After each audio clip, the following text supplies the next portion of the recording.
if you are in a position where you have to use it, it's the aftermath.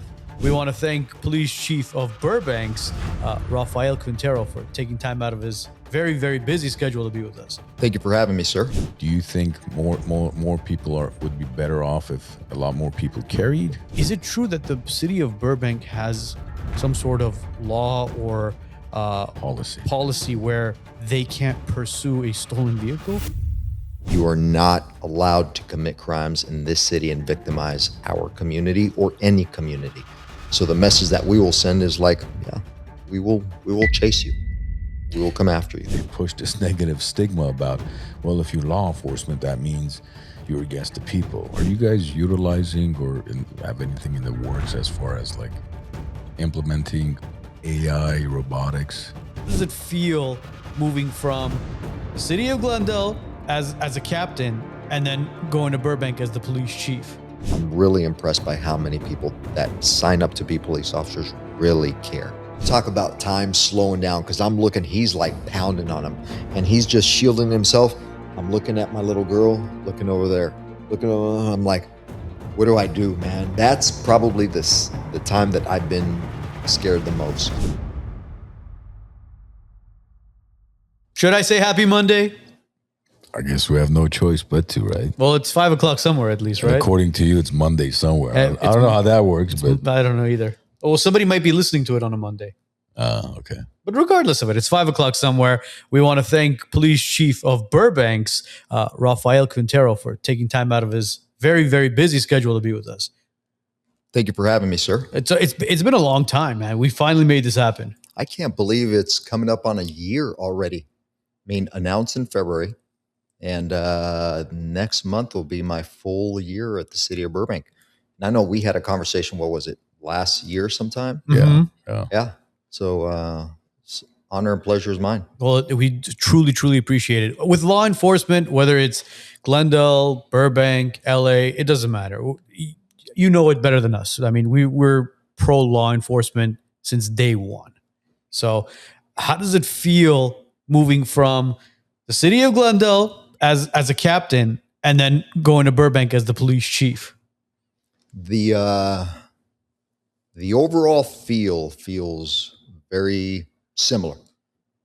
You look at the makeup of the community, you look at overly very supportive both cities, Glendale and Burbank, of its law enforcement personnel.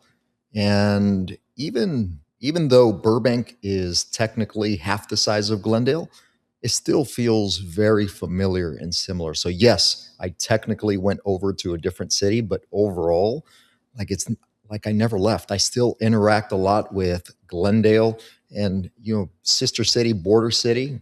I mean, I'm consistently talking to Chief William all the time. The commute is basically just a tad bit longer, right? I want to say like maybe 5 miles. Not that bad. It's not too bad. Speaking of Chief William, actually, I was speaking to him this morning and he wanted me to ask you something. Oh my goodness. Where's this going? Where's this going? You can't even keep a straight face, man. Come on.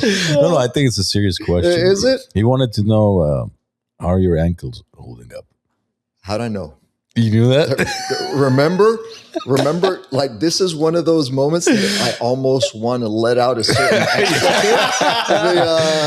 I'm gonna rein it in. Yeah. Well, I will say good. It's holding up well. Right? Hey, look, I can't blame the interim chief for wanting to talk smack. I mean, after all, he's not fully blessed yet. Right? Yeah, exactly. Just saying. There you go. Just saying. Yeah, it's a fact. It's a fact. But it's such. I mean, I was telling him, I'm like, the fact that you guys got. How many years did you work together as partners in Glendale, and then now he's the interim chief. You're the Burbank chief. To be able to kind of, I guess, have your careers together and then be able to run sister cities together, it's amazing accomplishment, man. And you both very young. That's the thing. Well, he's actually younger than me. I want to say he's 6 years younger than me. You said he's 24, so He is not 24, he's not man. 24. I'll tell you that much. He is not 24, nowhere near that. Add another 20 to that. But overall, though, you think of his success as a chief. I mean, what's beautiful about him being the current interim chief and hopefully the formal chief of the city is that he's really homegrown. So, he started from the bottom as a cadet and worked his way up, became a police officer, been there for 20 plus years, and definitely had the pleasure and honor of working with him. He's a really smart guy, well-spoken, really plugged in and connected to the community. He loves and bleeds Glendale. Yeah. And in today's, I think, landscape when it comes to a chief, right, not only is it an honor to be a chief, but to be a chief in the city that you grew up in, I mean, phenomenal. So when I say that, my city, Burbank, feels so familiar, like it's an honor to be a chief, but then of the city of Burbank, a sister city right next door, very similar demographics, like I said before, and having that relationship with him makes it that much better, especially considering, we've known each other for 20 plus years, and bringing both of our cities together, combined, unified, in a sense, only benefits both communities. Absolutely. Yeah, I think it's a phenomenal move by the city of Burbank, bringing in a captain from Glendale to its sister city, because you're so familiar with the city of Glendale. Now you're in Burbank, which is like, again, demographics is practically the same. The community, as you mentioned, practically the same. And then the experience you have with the city of Glendale, bringing that experience to Burbank, and then having a colleague being the interim and, God willing, the actual chief of Glendale, work together side by side. I mean, the chemistry right off the bat is there, and you're looking at both cities thriving when it comes to law and order and law enforcement. Absolutely, absolutely. But as far as history is concerned, tell us a little bit about you. Where are you from? So I grew up in the San Fernando Valley, actually North Hollywood. And if you really want to get granular, I mean, right on almost the Burbank border. I grew up right on Violin and Van Owen, right across from the airport, Burbank Airport, because, as a young kid, definitely liking trains and airplanes, would consistently kind of go up over there to the airport, the trains, and just see the planes take off, and then just walk along, kind of a little stand by me along the tracks, seeing the Amtrak trains. So I've known the San Fernando Valley and Burbank my entire career. Burbank was probably a city that I floated between more than any other city, just because it was a little closer. So the friends that I grew up in, we would consistently come out to the AMC theaters over here. Glendale, not so much. It was a little longer of a bike ride. So we kept it kind of local. In Burbank, took some of the main thoroughfares in, would go in. But yeah, went out to high school, North Hollywood High. And pretty much then from there, just ended up going up Northern California to college. But grew up, I'm a San Fernando Valley guy. I mean, you have a very unique name, by the way. I don't know if anybody's mentioned that to you, but Rafael Quintero. Any for those of you watching, I mean, we had Hector Breas on a while ago. When Hector was on with us and he was mentioning, Rafael Quintero, and we were like, dude, that name rings a bell for some reason. Who? I've had cigars with that guy. I know a bunch of Rafaels, and obviously Quintero. You're like, you know what? We got our Latino brothers and sisters. That last name sounds familiar. And then lo and behold, you posted something on social media. There it is. There it is. Any relations to the Guadalajara Cartel? No relations to the Guadalajara Cartel, man. All right. Definitely family from that specific region. I think you're referencing to Rafael Caro Quintero. Yes. Yeah, one of the first big weed dealer out of the Cali Cartel back in the days. No association. I'm not a mole or anything. Planted, X amount of years. He's not your uncle or anything. Later, he's not my Theo. Lost cousin, he's not my Theo, long lost cousin or anything. So no tequila shots with him. However, let me tell you a little funny story though. So because of my name, never been able to officially prove it, consistently, anytime that I would travel, especially international travel, it was not uncommon for me to get flagged and pulled aside. On more than one occasion, the agents would always say, look, we know that you are law enforcement. This is just a formality. You're being flagged for your name. And that was, I think, at the time that Caro Quintero was like wanted. He wasn't in prison. Remember, they had let him out Of during course, a portion of the time. Because him and Felix, what was it, Gallardo, right? Mhm. Him and Felix Gallardo were the two that kind of started the Guadalajara cartel. Yes. Felix was caught, if I'm not mistaken. He was still on the run. Yeah. Carl Quintero was on the run. Yes, Carl Quintero was yes. on the run. Interesting. So even as law enforcement, when you go through TSA and all that, you could get flagged too, huh? Well, by name, because I was TSA approved, I was global entry approved, and that was my thing. Like, look, I've already been vetted, so how is it that I'm being flagged? It's just your name, And you're a junior, right? and I'm a junior. That's probably what it is, man. Because they look at it, they go, "All right, we have senior in custody." I never even thought about that point. Yeah, I'm a junior. Yeah. It's okay. TSA is out of business So right your now, so you don't have to worry Hey, about traveling. But if you remember, Carlos Quintero was a little on the browner side. I'm a little on the lighter side. You know, so And your father's name is Rafael Quintero, Yeah. senior, or just Rafael. Just Rafael Quintero. Where's your family's origin from, though? Where you guys? So my dad is from Durango with family in Sinaloa, and then my mom is from Michoacan. So you talk about two regions that are known for narco trafficking. I mean, yeah. And then could you imagine the questioning? So where are you from? Durango, Sinaloa, and your name is Rafael Quintero. Rafael Junior. You got to roll the R's, man. You got to roll Quintero, the R's. huh? There you go. But growing up in a Latino family, did the family ever, or did you ever consider law enforcement at all, or were you kind of like, Always, man. really? Are you the first in your family? I am the first and the only. Look, I'll consider myself a straight square. Growing up, I was a nerd and a half. Like, I was studious. The last thing that I ever wanted to do was get in trouble. And one of my best friends at the time became an LAPD North Hollywood Explorer. Not where the current station is, but where the old station was on Tierra. And, you know, being a good kid, kind of like seeing what it is that they do through the Explorer program, ended up going. And that for me was like, oh, I like this. And then the Rodney King riots happened. And if you remember, like, the city was under curfew at the time. So I want to say 92. it was like 90, 92. Yeah. 92. So the city was under curfew at the time, and there's really not much that you can do and go out. Back then, you know, if you weren't playing video games, but the majority of us weren't, we were riding our bikes, being out all day, and not ending up back home until it was time to eat, right? No cell phones, no nothing. Just go out, have fun, come back later, and have a good time. So Rodney King happens, and I practically lived at the North Hollywood station. And I remember seeing these guys, man. They're like giants, because back then, dudes were all 6 feet plus. They're all in the military, like Marines or otherwise.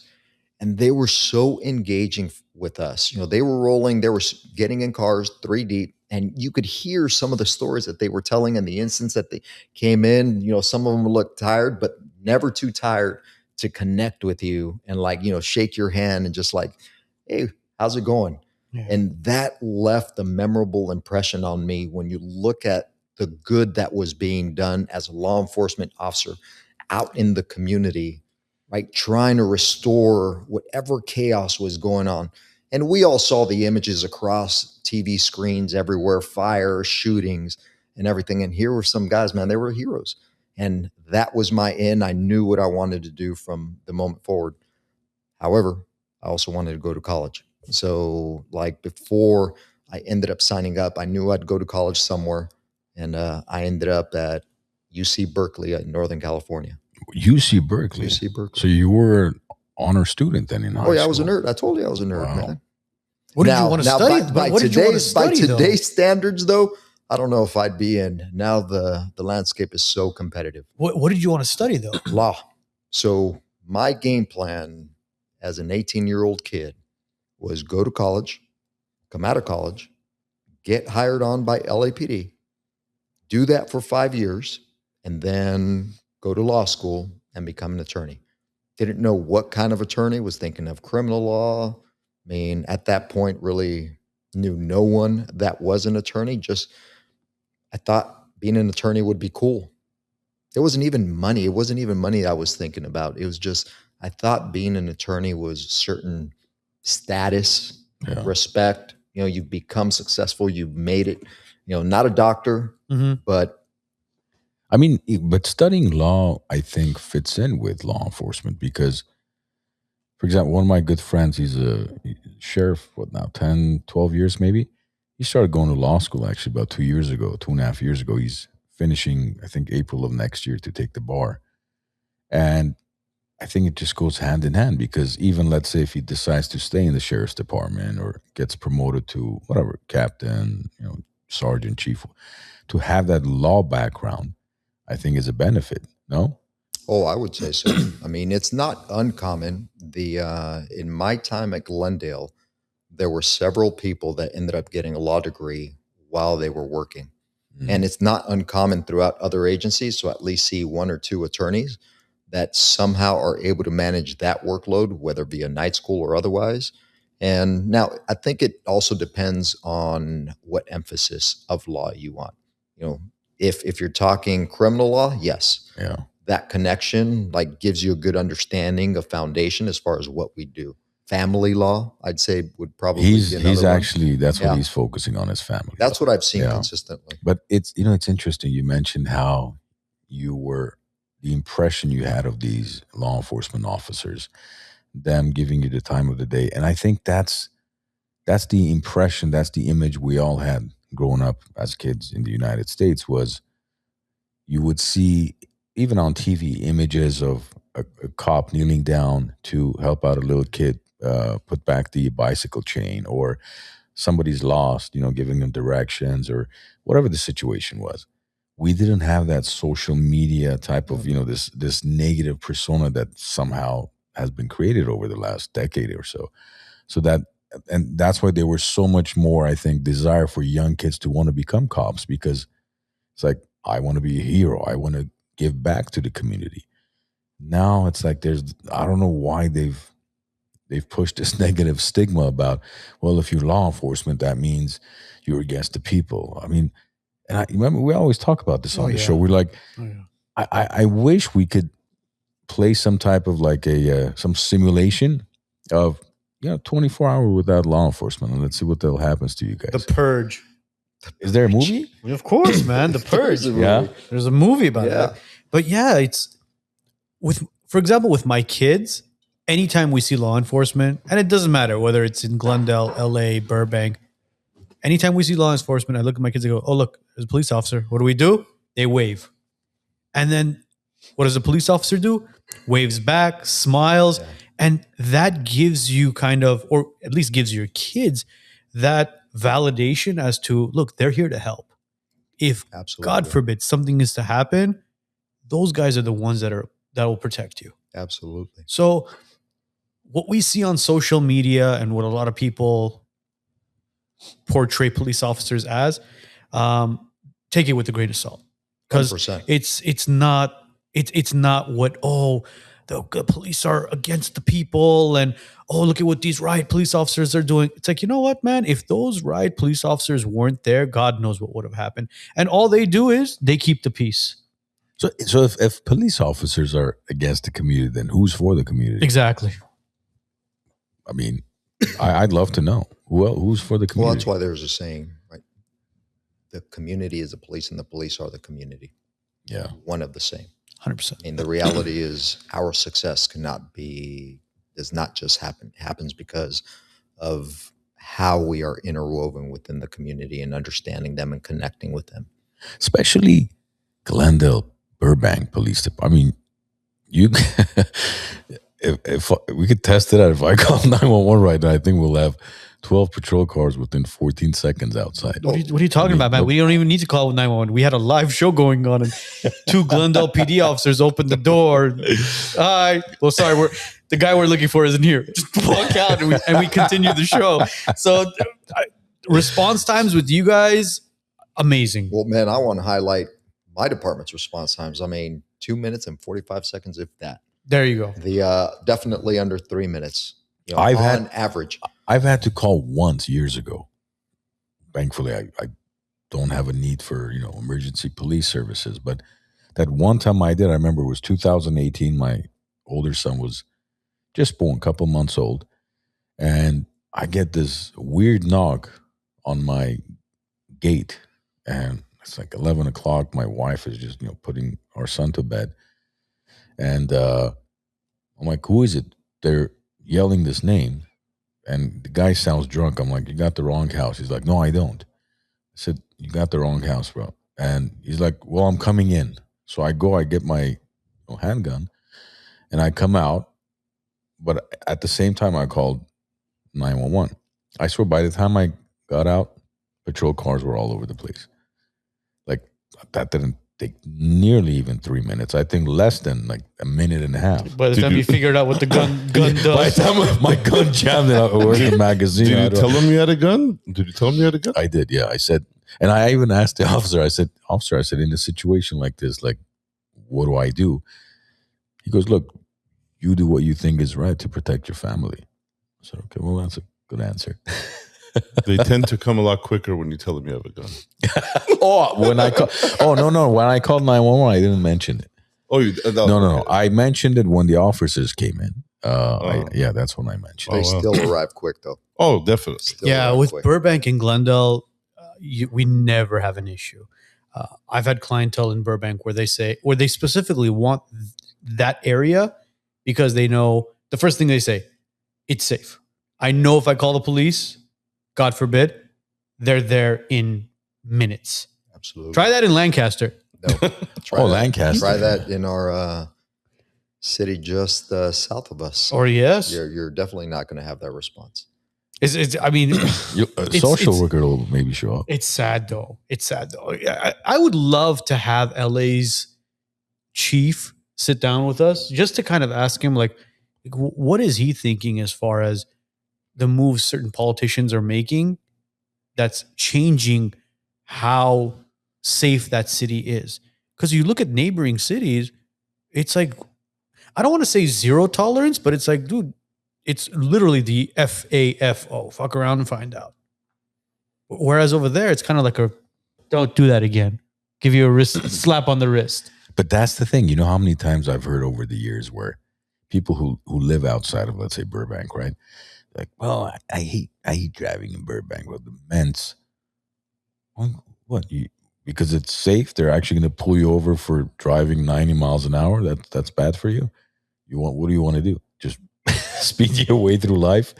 Haven't you heard that over the years? Yeah, how many times? Yeah, I hate driving through. Well, you can't do street takeovers in Burbank. You can try. You can. I like that response.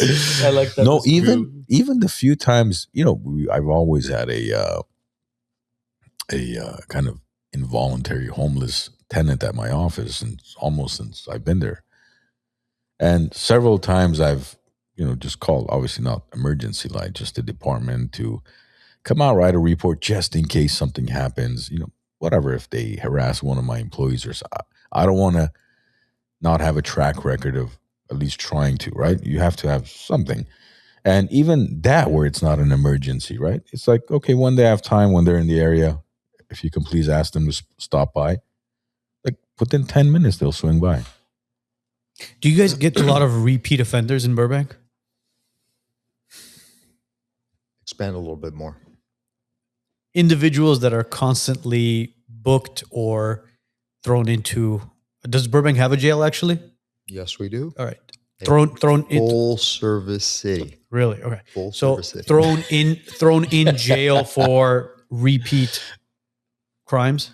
Yes. But the reason I asked for you to expand is because it depends on what we're talking about. If you're talking about just right now mentioning certain homeless population. Transients. And the problems that come with that, usually those are repeat offenders that unfortunately are service resistant, that you can have some empathy and compassion in dealing with them. As we all know, homelessness in itself is not a crime, right? And we want to give them help. There's plenty of money out there to offer them the services, but they don't take them.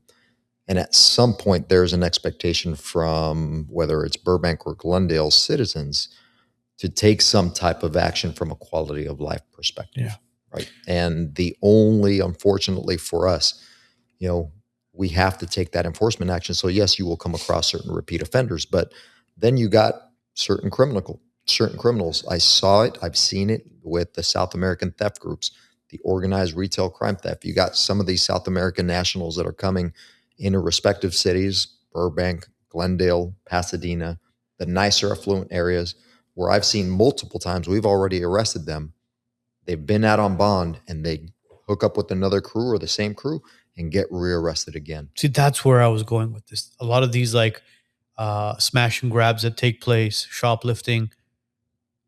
I mean, why are they released? Is it because they make bond? Is that what it is? And they just wait for a judge? Or why are these guys constantly getting arrested and then they're released, getting arrested and then they're released?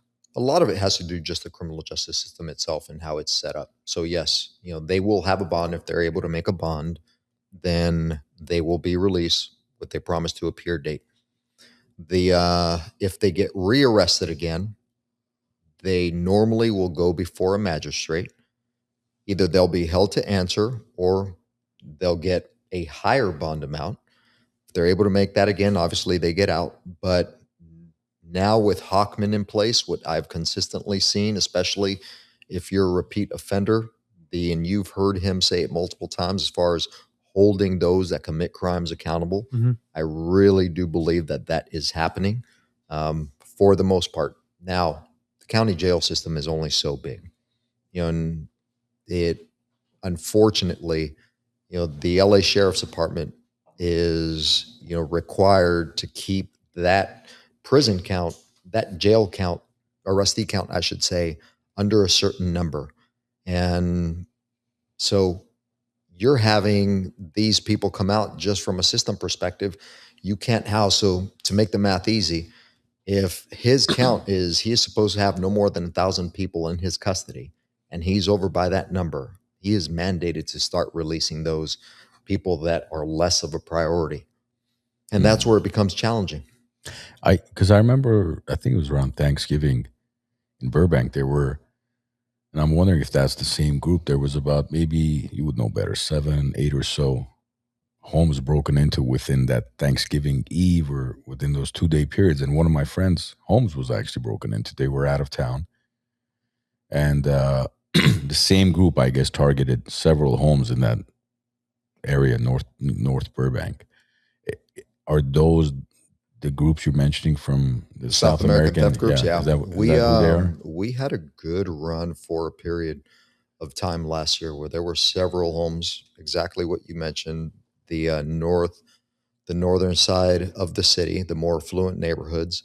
And what we were able to attribute a lot of those break-ins were the same crews or two of the crews, South American theft groups. I'll tell you what, I am so impressed and proud of the detectives that worked that. Through investigative means, technology has been a beauty in helping solve and identify some of these individuals. We were able to successfully follow up and, for the most part, arrest the majority of those that were responsible for those crimes. And don't know, obviously, once it leaves our hand, goes within the criminal justice system, short of us or the detective following up on it, really don't know what happens. I do know some of your more high-profile cases, the repeat offenders, did get some type of, I don't know if it was jail time or prison time. It's amazing how, when you think about it, right? My friend, family of 4, 2 little daughters, and just like the sliding door was smashed into, went in. The back? Yeah, from the back. Took some jewelry, a little bit of cash, whatever they had, but it's not even about the materials they take. It's about, you feel violated, right? Traumatizing. Oh, absolutely. Yeah. Especially when you have kids. Like, you feel violated, like somebody's been inside my home, inside my kid's bedroom, inside my and my wife's bedroom. Yeah. That's what's so, and the fact that you guys, as the Burbank Police Department, have no say in it. Once you arrest them, they go into the system, and then those judges or whoever decides those people's fates, not you guys. And there's a scale. depending on their criminal history and how the crime in itself was committed, there's certain enhancements that under Gascon were not being applied or enforced that now are multiple repeat offenders. If a gun was used, if someone was present, that ends up changing it to first degree residential burglary, greater enhancement. So now all the appropriate enhancements that could apply are being applied. You talk about going back to that again, and the reason that we were so successful has to do, we had a Sergeant Diaz, who really, because of what you just said, his mom's house was burglarized, and he remembers how vulnerable that made her feel and the impact that it had. And he really internalized that to the point that, he's going to make it his mission that anyone who gets burglarized in our city, like, you talk about a sense of purpose and drive. I mean, he got after it, man. He was relentless and unforgiving when it came as far as like looking, searching, finding these guys, holding them accountable, making sure that they got the appropriate sentencing after the fact. Yeah, he felt it on his skin. Oh, totally. Because it does. It is violating. With George Gascon, our obviously previous attorney. What was he? District attorney. District attorney.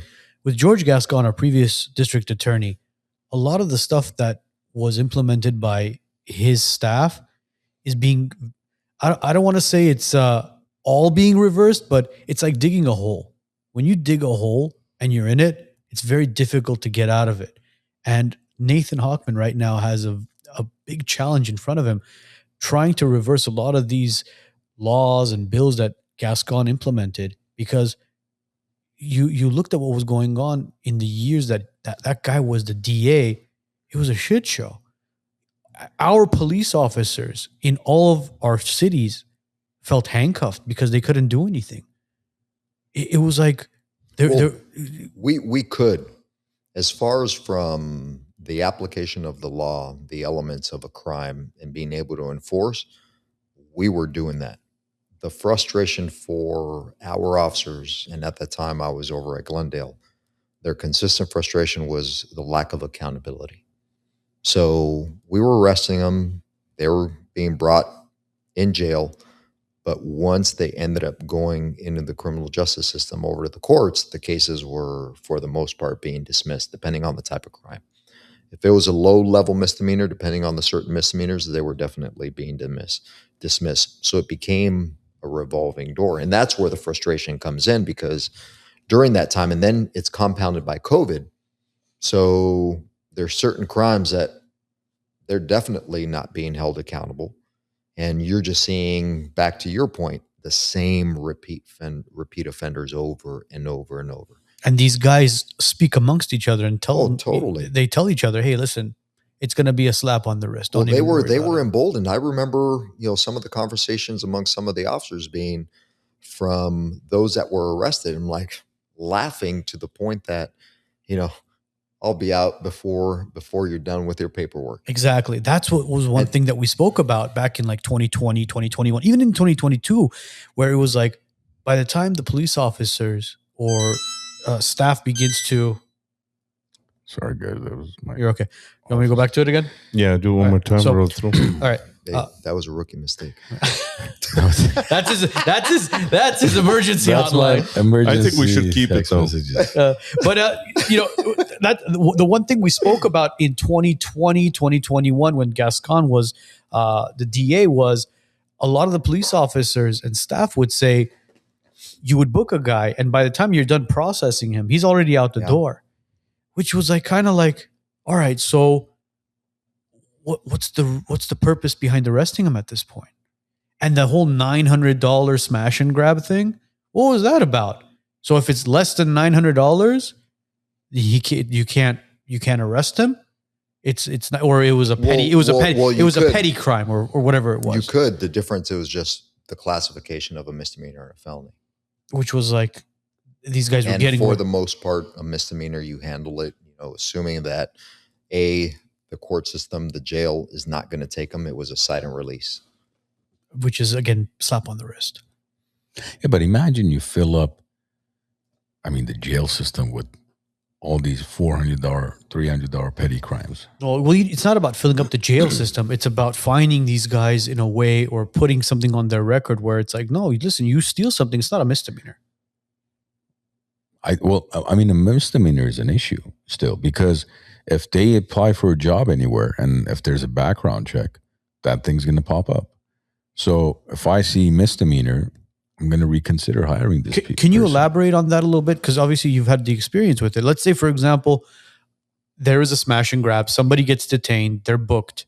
And it was a $500 purse or something. What happens at the time? We're talking about 2021, 2020. So back then, what was happening, that would have been classified under $900. It was a misdemeanor. And since no one was going before the court systems before COVID, and even including the jails, based on everyone's perception of what COVID was at the time and making sure that our personnel were not contaminated, it was a cite and release in the field. So once that citation was processed, sent over the courthouse, then it was up to the courts or the district attorney's office to determine if they were going to file or not file. But let's say if it was over $900, that's considered a felony? That's a felony. But I'm sure it could be reduced down to misdemeanor, because I can't imagine. A lot of people steal things for over, let's say, $1,000. They wouldn't, they have a felony on their record because they stole something over, let's say, $1,000. What happens in the courts? You're right, technically, as far as, is there a possibility, depending on what was stolen, that the district attorney, through some type of negotiation, could reduce that, assuming that all community service was done, classes were taken, doesn't happen again within, say, over the next year or 2 years, assuming summary probation is issued? It's possible, assuming you meet all those requirements. But at the same time, I have also seen it for where it's over $900 and it's not the first offense. There's already prior offenses. So where the district attorney would file a felony. Son of a... What the hell was that, bro? You okay? Yeah, man. Magardichin-la. We should call Alex. If you've been injured in a car accident, slip and fall, or work injury, reach out to Magardichin Law today. At Magardichin Law, we maximize your compensation, you get constant client communication, and we win when it matters most. When you're involved in an accident, choosing the right attorney is the most important decision you can make. Let us show you why we're different at Magardichin Law. With 11 attorneys on our team, we're able to go to trial and fight for your case. More important, the pedigree of our firm is customer service, so you always get a call, you always get an update. Lastly, we're results driven. We win. Let us show you how. Call us at 818-530-1300 or bestcaraccidentattorney.com.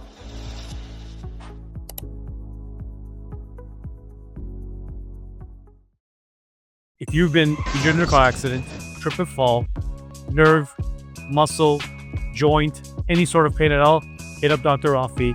He'll take care of everything from A to Z. What's the number at? 818-407-0007. And tell him the WiseNuts sent you. It's so sad. Here we are arguing about $500, $900 being stolen, and if it's a misdemeanor or a felony. Whereas in Saudi Arabia, you steal something, they cut your hand off. That's why nobody takes anything. There you go. Over there. I'm not saying we should cut people's hands off. Yeah, you are. He is actually. That's what he's. Because that's what they do. They take that snippet and they go, "Oh my God, look at that!" Arno from the WiseNuts said that we should cut people's hands off if they steal something. My friend who's been living there for many years now, he says, for Is example, he missing a hand? No. Okay. For example, when you even rent, let's say you rent an apartment, office, whatever, right? He says let's say you rent it for 12 months, you write 12 checks for $1,000, right? And the landlord, are we allowed to use landlord or no? Home provider. The home provider, the building office provider. They just deposit the check every month. And if that check bounces, they will come and arrest you. You can't, it's not like here where the tenant has all the rights and you're like, well, I'm not going to pay. Okay, yeah, don't worry, just stay there for free for the next 24 months until the. We try to process this with my attorney, see where it goes from here. But I mean, in the city of Burbank, obviously, I'm biased. I grew up in Glendale, but I live in Burbank now. Burbank's better, right? Hey. Just Look, I prefer it because it is a smaller city. It is a little less crowded, and you kind of get around a little bit easier than Glendale. Yeah, your council member is Constantine Anthony. I love Constantine Anthony. I know, me too. I don't know. He's a good friend of the show. But my office has been there for almost 20 years as well. Same location, same everything. But I'm wondering, I mean, as what type of like the department in Burbank, what are the top 3 type of issues you guys are dealing with as far as calls? Is it primarily homelessness and break-ins, or what are some of the issues that the department is facing? Traffic safety is definitely number one. You guys as well. Correct. So traffic safety, number one. I mean, you got Glen Oaks as a corridor that runs through both cities. And then other racetrack Glen Oaks, you mean. Other the Glendale side offers more of an ability to drive faster due to the spacing of the light signals. Yeah. On our side of the city, there's more light signals. So I don't think it allows you the ability to kind of open it up in a sense for those kids that are looking to speed or engage in some type of unless you have an electric car. Speed. Well, Burbank is 2 lanes. Glendale's 3 lanes. Yeah. Majority of Glen Oaks. Yes, correct. So that plays a big factor as far as the speeding and stuff. But even throughout though, so it's like we're talking 2 different things. So when we're talking about traffic safety in Burbank, we're talking about the perception of traffic safety, because I consistently hear it over and over as far as people are speeding, people are exhibiting or showing, unsafe behavior, whether it's they're revving their engines, they're not stopping at stop signs. And the reality is, like, I can show you through data that relative to other cities, we are a very safe city. There are obviously, like every other city, some areas and parameters that, do cause me a little bit of concern, like pedestrian accidents, maybe bike accidents, especially now with e-bikes being out there, scooters and otherwise. But traffic safety is probably one of my top 2. The second one is homelessness. And we've made great strides at a city. This year's point in time count has significantly been reduced from the prior year. We had in our city a significant amount of people that are homeless, but in vehicles, living out of their vehicles. So through services or otherwise, some of them success stories, been able to get them some type of services, outreach, they are no longer staying in Burbank, which dramatically reduced our count. But it's still, again, the feeling, even though as a population amongst homelessness, it is not significant. When you are going and you're visiting, you're eating at a certain location, you come across a certain individual that appears to be homeless, it gives you a different feeling that communicates to some like it's a problem. And it is and it's not. It is and it's not. Chief, let me ask you a question. As far as going back to the topic of homelessness, what do you see more? Do you see a lot of people not wanting to be housed? Because a lot of people talk about the homeless crisis being a housing issue.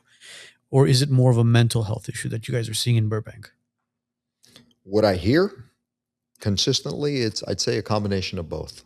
But which one is it more of? So the significant majority, we were just dealing with one case at our central library, where the central library is on Glen Oaks, east of Orange Grove, where through our outreach services like Allied Universal, our mental health evaluation team, we've tried to get them services and respective other people throughout the city that have contacted. Normally we try to lead with services, be very compassionate and empathetic towards their situation. More often than not, it's they don't want any type of help or service.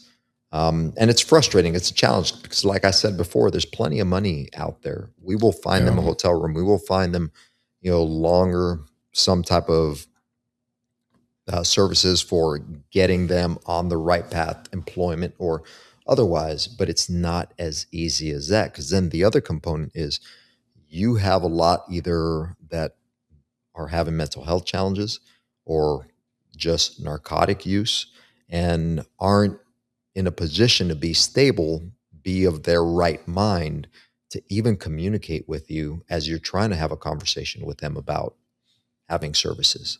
Like I've asked the gentleman who's at my office for many years now, and I saw him go from the first time I met him, he was in his Prius and he asked me for some gas money. And then a few weeks later, I saw him. I said, "Well, where's your Prius?" He goes, "Oh, I sold it." And then a few weeks after that, he was already living next to the trash bin at near my office. And I've offered him several times about, because Burbank has that homeless assistant program. Mm-hmm. And I offered it many times over the last few years. Like, why don't I call them? Actually, one time I did call them. I got the number from Constantine. Yeah. I called them, social worker, whoever was showed up, and he refused to go. I said, "Why don't you go?" He goes, "Well, I'm saving up. I'm going to buy this car. It's $1,200. I'm trying to see if I could get it." Every time I talk to him, he's buying a car. Like, you don't need a car. Why are you trying to buy a car? Just go live in this shelter, get cleaned up, and try to find, something to do with your life. But I don't think they have the mental capacity to do it. It's sad, man. There was that one transient last year, summertime, hot as hell. He's literally on the intersection asking for money. And luckily there was a 7-Eleven. Pull into the 7-Eleven. I grabbed a couple of waters and a Gatorade. Went back into the intersection to make a U-turn. Opened the window to hand it to him. Literally goes, "Keep your fucking Gatorade. I just want money." Maybe he didn't like the flavor you got. Oh, I should have asked him, right? I should have asked him. Hey, you want the red, the blue? And it was kind of like, dude, it's hot outside. Hydrate yourself. I don't want you to get a heat stroke or something. Again, I don't know who he is, but at the end of the day, it's kind of like compassion on our end as far as trying to help him. Look, I had a friend, Armand and stuff know the story. I'm the same. I never offer money. Even this guy, I will offer to buy him lunch. The other day, even I was near on San Fernando, this young kid, actually, probably maybe early 20s. I was having coffee and he shows up. He goes, "Hey, you have $1?" I said, "No, I don't have." He's like, "I'm hungry." I said, "Okay, well, tell me what you want and I'll get it for you." Oh, you got to ask him, what are you buying for $1 that I can't get? I'm sorry. Why is it costing me $14 for this cup of coffee? So I got him a bagel and he's like, "Oh, can I get that coffee?" Tell my girlfriend. And he gets one of those frappuccinos with foam and everything. I'm like, "Dude, that's like $14. This brother's to give you diabetes." I should have just given him the $1. Cost me 14 times more.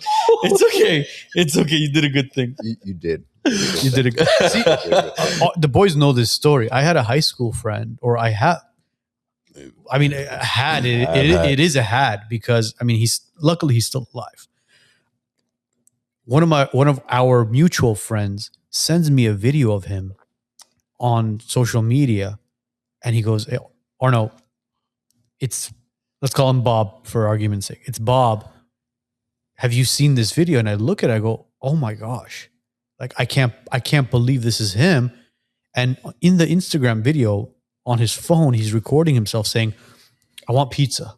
All I want is pizza. Nobody's selling me pizza. No one's giving me pizza." It was literally right after the show. I drove over. I grabbed the Little Caesars hot and ready, and I went looking for him. And in the video, you can tell that he was right by the Central Library in Glendale, off of Artsakh. I found him, went to him, gave him the pizza, and I looked him straight in the eyes, and I said, "Bob, do you remember who I am?" Mind you, we went to middle school, high school together. And I said, "Do you remember me?" And he looks me in the eyes as he's eating his pizza, and he goes, "I remember who you are." He goes, "You're from the CIA and you're here to put a chip in my brain." I was like, he's gone. Yeah. Fast forward a year. We're sitting on Artsakh having coffee. Armand's there. Yeah. And Captain William, or Interim Chief William, was there with us.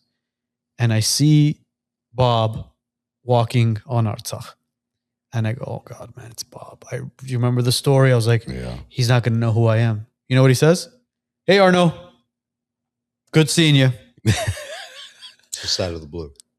Just this time he didn't skip a beat. So it's like, what is going on? Is it mental? Is it not mental? What's happening to these people? Crystal, I am not a subject matter expert on this. However, can only speak from experience, what I've seen and what I've dealt with. And that's why I said it's a combination of both. Because I think the repeat drug use over time will do certain damage to the brain that at that point, it cuts off certain portions of memory, recall, even emotional, that I think bleed over to that mental health side.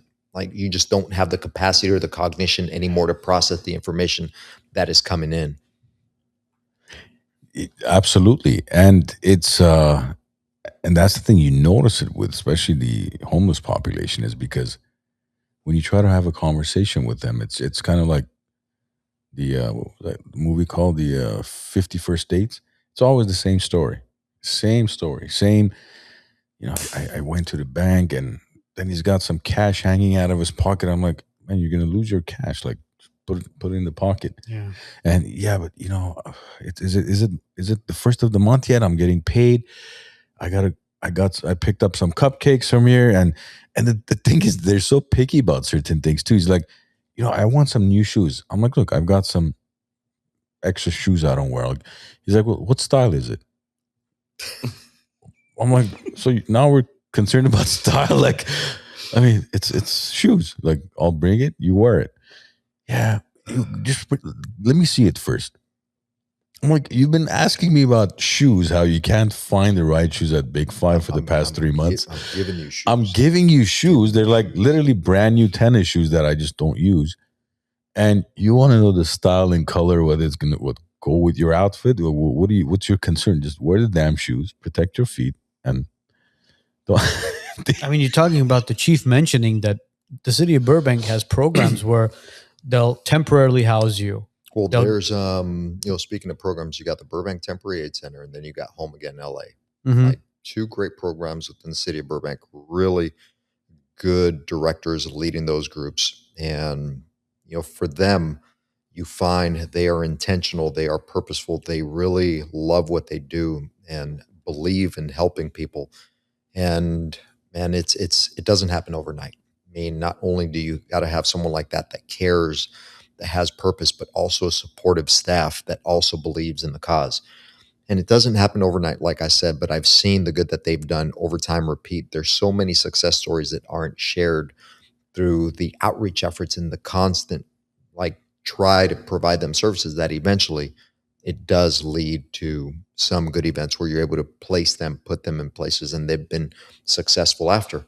Not everyone is a success story, but there's plenty of programs, there's plenty of money across LA County in offering some type of housing or support program for them to get them on their feet.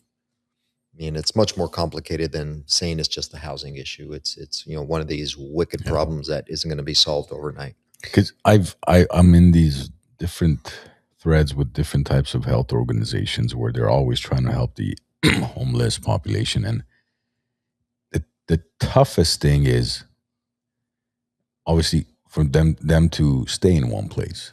So if they need something, you're like, okay, I'll bring it tomorrow. Then you go there, they're not there. So then you got to try to locate them.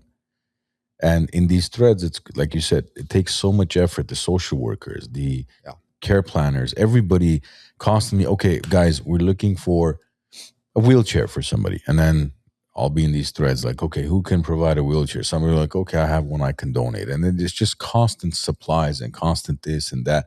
Because most of them are dealing with a health issue. Like, again, my friend from my office, I think he's had a broken hand for 6 months because he got into a fight. And the other day he's like, I got to go get my hand fixed. I'm like, I think it's a little too late for you to fix your broken hand. Like it's already, it's healed itself, whether right or wrong. What are you going to do? They're not going to break it and Oh, geez. So he's like, yeah, but I got to go. I got to go to St. Joe's and, get it checked out. I'm like, okay, so go to St. Joe's and get it checked out. And then again, same conversation next time. But the funny thing is, he knows so much about me. Like, he'll ask me questions. I'm like, how do you know that? He's like, I know. I'm like, how? How do you know so much about me? Like my family, my friends. Like, he knows so much about me. I don't know where the heck this guy. Are you guys having conversations that you're not aware of? No, that's the thing. I keep it very simple, very surface level. But like, and then he'll ask me certain questions about, oh, so how did that thing go? I'm like, how did you know I went He must there? be watching the podcast. He's Googling you, man. He's He's Googling you. He's watching the podcast. Maybe he is. Technology should move your business forward, not hold it back. At Titan Elite IT Services and Consulting, we make sure it does. Our clients don't wait days for help. They get real-time answers, fast resolutions, and dedicated support, both on-site and remote. From Los Angeles to Orange and Ventura counties, our coverage is local, statewide, and nationwide. When you need us, we're already on the way. We're not just an MSP. We build with you, from cloud migration to security to every endpoint in your network. At Titan Elite, we don't just solve problems. We prevent them from happening. We become a part of your team and we grow with you. Titan Elite IT Services and Consulting. Strategic, scalable, trusted, and always on. Are you looking for a place to kick back and celebrate? Well, the Glen Arden Club has got you covered. Upstairs, you got a private lounge with a cigar room. Downstairs, you got the Moose Den, where you can have cocktails and private events. Hey, are you even hungry? They got an outside pizzeria serving one of the best pizzas in town. If you're interested in becoming a member with the Glen Arden Club or booking an event, contact the WiseNuts. We'll connect you to the boys at the Glen Arden, and you could become a member here or host your next gathering. Speaking of the podcast, a long time ago, we had a discussion when Armand had an incident that took place with his pickup truck in the city of Burbank, where... Pickup truck. Oh, I'm sorry, your truck. Yeah. Your truck. Well, what do you want me to call it? Is it not a pickup truck? No, I don't think they're called pickup trucks. It's called anymore. a truck now, huh? All right. I'm sorry, Chief. We had an incident with you Armand's don't spend truck. $140,000 on a truck to be called. I'm sorry. It's your pickup truck. Let me clarify that. A couple years ago, I think that's proper English. Yes, it is. Let me clarify. I'll correct myself. A couple of years ago, we had an incident with Armand's $140,000 yellow truck that had a Blue Lives Matter sticker on the back of it, which also had remote start and all this stuff. But regardless of it, Better description. It had been broken in a couple times, and they tried to. Well, the first time they stole it. Well, yeah, the first time they stole it, but the city of, and you were obviously in Glendale at the time, but this was in 2023 of June. Yeah, but you'll know this now that obviously you're the chief of police in Burbank. But is it true that the city of Burbank has some sort of law or policy where they can't pursue a stolen vehicle? That was back then. I like. That's new changed chief. now. I like the new chief. We went live. Go get your car back. I'm buying a new truck. We modified. We started changing the policy last year, being very mindful that our folks, for the most part, we did have a very restrictive pursuit policy. And under certain circumstances, usually something felony, violent crimes, in progress crimes, did give them the ability to pursue. Something like property crimes, stolen vehicle, misdemeanors were not allowed per the policy. So, when I came in, making an assessment of the entire organization, that was something that the men and women within really wanted me to explore or look at, like consider at least the possibility of allowing a pursuit. However, it is not that easy. Right, when you're talking from a policy standpoint to something that the organization has not had. And at the same time, you have to be very responsible in how you would roll something like that out. So from a training standpoint, one, and then just exposing them to everything, the complexity that does come with a pursuit as far as consistently weighing that balance in risk versus benefit. So the first iteration of that was looking at what other agencies across the region were doing, how their pursuit policies were drafted and balanced in a way that at least would make me feel a little bit more comfortable knowing that, okay, we're going to be holding people accountable. One, that's what the Burbank community expects out of their police department, right? If something happens to you in progress or otherwise, that we would take some type of associated action. So we did that, and so proud of the men and women, really mindful, driving safely, really taking it to heart as far as like, if we want to be success, we have to do our part. Part two of that just happened this March, the beginning of March, where now our policies are aligned pretty much almost the same as Glendale and some other cities within the region. Very open, liberal pursuit policy that allows us to pursue.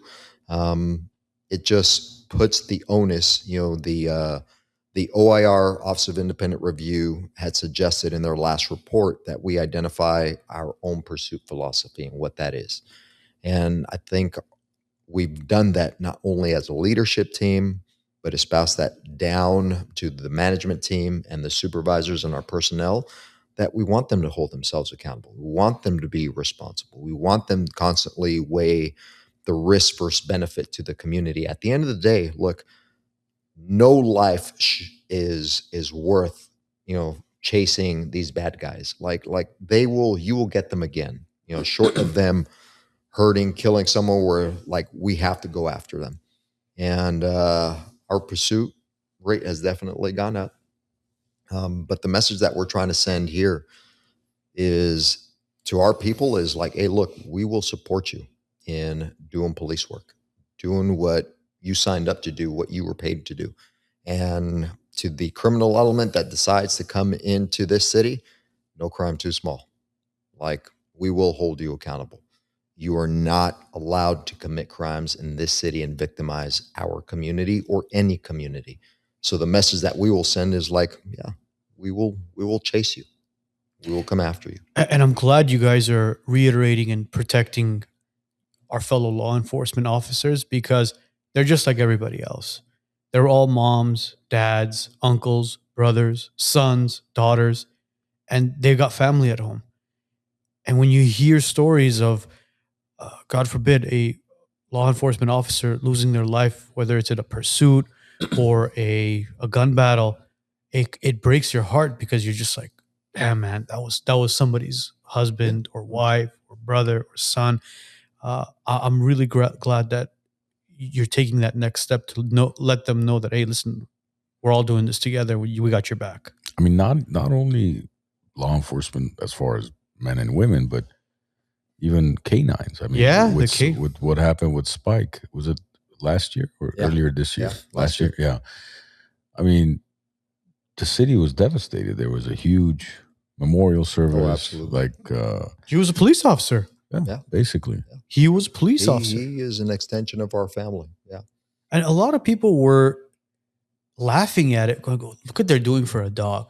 It's like, dude, do you understand who he was and how important of a canine he was for the Burbank PD? I mean, he was equivalent to an officer. When you think about the use of the dog, it depends on how you look at it, right? Technically, yes, we understand, we recognize that a dog is not a human being. But it does become an extension of your family, in the sense that that canine officer relies on that dog to be his partner in a different role, obviously. Of course. Right? In supporting him, protecting him, in doing what it's intended to do, to seek and identify those criminals that the police officer, right? It allows us to put us in positions without overexposing a human being, and send in a dog to scope out, feel out where we wouldn't normally go as a person. A human being is not replaceable at all. An animal, and I hate to even say it, don't mean it in a negative way, but an animal, Like there is no connection to that human element, right? We can replace an animal. Granted, it's not going to be the same one, but that animal is going to serve its purpose as a tool in making sure that a human being, to your point, that individual, male or female, makes it back home. Yeah, massive tool. As you said, certain areas, the speed of the animal to pursue a suspect on foot or even sniff out certain things as well. Absolutely. Speaking of tools, how are you guys utilizing or have anything in the works as far as like implementing AI, robotics, anything of that nature to assist the officers or the police department? Well, the no AI tools right now specifically to make our jobs a little bit more efficient and effective. More speaking from like a report writing aspect. So that technology currently exists. However, there's a lot of limitations for us and there's a lot of constraints. So even though technology exists that can translate your body cam footage onto a police report, so in essence, shortening the amount of time that a police officer has to write, but it's not quite there yet in capturing all the information that's necessary. It can't provide context like a human being can, right? We can have a conversation and something that is just transcribed in video format won't communicate the context necessary to translate on a police report like a human being can. So it does a really good job as far as in transcribing auto accidents. There's no context needed there, very factual. Party one ended up running a red light, struck party two, right? And then take the witness statements associated with what happened. But in a police report, you take something like a domestic violence and the narrative from the male or the female as far as what occurred, why it occurred, the time frame, the history that's there. It's not going to do a job to be able to synthesize that information like a human being can. So right now, the DA's requirements, if you are using AI, you have to, A, do several things. One, like make a copy of the initial report that was made. So one, AI.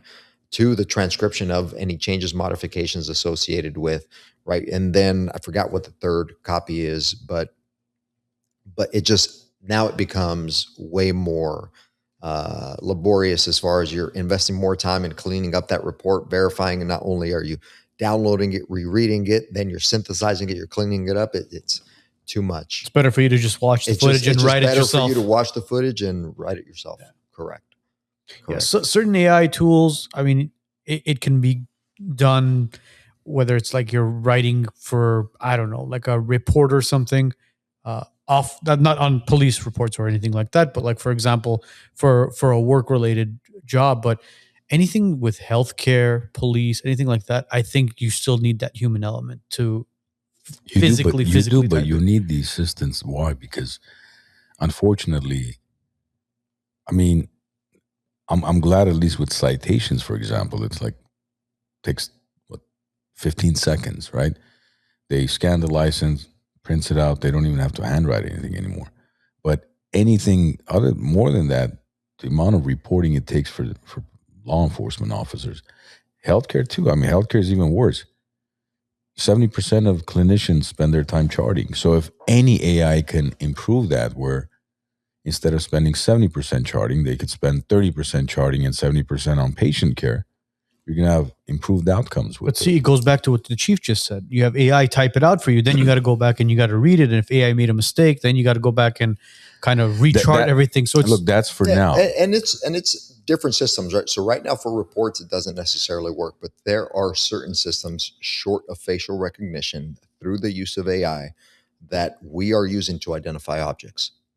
So if you are investigating a said crime that happened in Burbank involving a motorcycle wearing a unique backpack, you can input those parameters as far as like it was a red backpack with a certain sticker up on above the right shoulder, right? That now if you're able to localize that down to a certain area, you identify it, put it in the system, those that come across the cameras, it's going to speed up the time as far as the investigative time that's necessary, right? So to identify certain objects, yes, it exists. We don't have that technology, but I do know of certain agencies. I mean, the agency that I was speaking of, just the example that I was giving was New York. So only because you reminded me when you said AI in healthcare, when the CEO of healthcare was killed, United Health, yeah. how they ended up identifying him was through cameras and the use of AI. It was a very unique backpack, something that they ended up working that problem up until the point that he took the mask off and they were able to get a facial shot of him. There's actually a recent movie with Jason Statham. I forget the name of the movie where, I mean, his movies are all the same. You know, he's former military and all that, but breaking arms, taking names. But in that movie, he's kind of on this remote island, and the way the CIA, whoever's looking for him, ends up finding him is because he comes to the city for something, and the cameras identify him, and it boop, gets reported. But the benefit of it is that, or actually, the way the progress works is it's fluid. Same thing in healthcare. For example, if you have a telemetry unit that AI or home health, hospice, whatever it is, what happens is the more people use it around the country, around the world, the more it starts learning the language, the expectations. So then the output is going to be what you want eventually. It becomes smarter. Yeah. Initially, it's not, because initially it's robotic. And the more you make adjustments and all, then it's going to adjust where it'll be maybe not 100%, but it'll be 98% accurate, as the report will be as good as a human being writing it eventually, which will benefit the officers, because then they don't have to spend 2-3 hours a day just, filling out reports. And you're already seeing AI not only in law enforcement, but in the private sector. The conference, the International Association Chiefs of Police this past year in Denver, something that they were highlighting at the Expo Center was robots and AI at the front desk taking counter reports that for the most part did not require follow-up or that were informational in nature. So you would come up to a robot or a hologram of an individual and who or pick up a phone as far as hello, right? And you would tell it everything that you needed and it would draft the report. There's agencies across the nation that are already using those services. I don't know what the costs are, but that already exists. And when you hear the interaction, you would think that you're interacting with a live person. I'm telling you, to his point, it's learning consistently and evolving and becoming that much better. Believe it or not, I think the technology is there. They're just slowly introducing it to us, because it would be a massive shock factor if they all of a sudden introduce this insane robotic AI system where, for example, like a dispatch caller, where you talk to it and it responds to you exactly like a human being. I can definitely see that is where the world is going to be going. Like, it would not be you call 911, you get an AI bot that is plugged into the matrix. Yes. Right? And plugged into the matrix, and you are communicating with it, telling it your emergency. At the same time, it's doing everything that it needs to do to dispatch that call appropriately. I see us eventually. I mean, you look at just technology, helicopters, drones, right? And where we are now with drones, drone first responder programs, and those smaller agencies that don't have the capability to have helicopters, how successful they're being with the drone first responder program. The minute that call comes in, that drone is launching to that address, you got eyes on within a matter of seconds. It's a massive help. Yeah, but it's a double-edged sword, because it takes away from that human aspect of having a job. Like, on a drone, you still have the person looking at the screen. No. But for example, like a dispatcher. Dispatcher, yes, correct. It's but imagine you're a law enforcement officer. You're there. You have no idea what's behind the fence, and the drone is already right there. You got to bird's eye view of everything. The drone aspect of stuff, I think that's a phenomenal idea, especially when it comes to CHP and these high-speed pursuits. When you have helicopters following these cars, dude, imagine if it was a drone just going on the bridge, whizzing through, going in close enough to get a plate shot or a facial shot, anything like that. Or your helicopters can do that, or your airplanes. I mean, depending on where you're at, just based on the camera. Based on these high-speed pursuits that we've seen, I mean, they can't really get a facial shot. Imagine like a drone, the speed of a drone, being able to swing in front of the car, lower, fly backwards, and just go, hey, smile. You're on America's Funniest Home Video. But no, it's AI is a double-edged sword, man. I just hope it doesn't get to the point where we have UBIs, universal basic income, where jobs are taken away and people begin to rely on UBI aspect of life. And there's so many deep fakes now. It's crazy, man. You look at all the photos. These days you don't even know what's real, what's not real. I had a photo sent to me today that was manipulated. It was an event that we were at last year, and they inserted a person in there. You look at the photo and like, wow. Like, wow. I'm not even going to show it to the camera, but I'll show it to you guys. It's funny off camera because I was laughing. It's funny. You don't know what's real online anymore and what's fake. Even with X nowadays, when you look at some of the posts that are out there, I gotta see this one up close. Hold on. You're kidding me. If you've seen her, she's usually on some other. Now I'm curious. Oh my God. And this is AI. That's AI. Yeah. I'm gonna lock that so nobody can see it. By the way, the chief is not AI. He's here live in the flesh. I'm present. Yeah, he's present. But yeah, going back to what I was saying, like a lot of the stuff that's online, you don't know if it's real or fake. With X, for example, you can ask Gronk and say, "Hey, is this real? Is this fake?" Now you can't even trust Gronk anymore because it's the AI itself has gotten so many things incorrectly where you're just like, all right, so at this point, screw it, man. I don't want to listen to anything online. I don't want to watch anything online. You can't. The trust factor is completely diminished. Videos for me are the hardest. If you are going down some rabbit hole on social media, especially now, there's so many AI generated names, handles. Whatever they're trying to sell you or they want you to consume. There's so many videos that are absolutely generated that it makes it that much difficult. I swear, I've been seeing so many. Like you'll see like this Asian man, AI, but Asian man promoting something related to Eastern medicine, right? Because people typically, that's where Eastern medicine comes from. So it's easier to sell.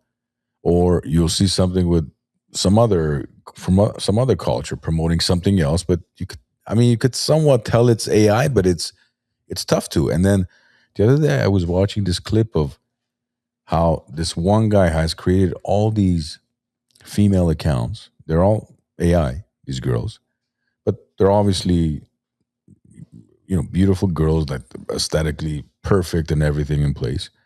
And he's getting hundreds and thousands of views because most guys can't tell the difference between an AI and a real woman. So he's generating a ton of income with these videos. And it's insane, man, what you can do today with AI. We're in the wrong industry. Yeah. We're in the wrong industry. Some doctors treat pain. Others help you understand it. Dr. Rafi Garegian has dedicated his career to helping people live stronger, healthier, and more aware of their bodies. His approach goes beyond quick fixes. It's about rebuilding movement, discipline, and mindset. A true professional who's changing the way people think about health and recovery. Presented by the WiseNuts podcast, highlighting leaders who make a difference. When you're involved in an accident, choosing the right attorney is the most important decision you can make. Let us show you why we're different at Megridici Law. With 11 attorneys on our team, we're able to go to trial and fight for your case. More important, the pedigree of our firm is customer service, so you always get a call, you always get an update. Lastly, we're results driven. We win. Let us show you how. Call us at 818-530-1300 or bestcaraccidentattorney.com.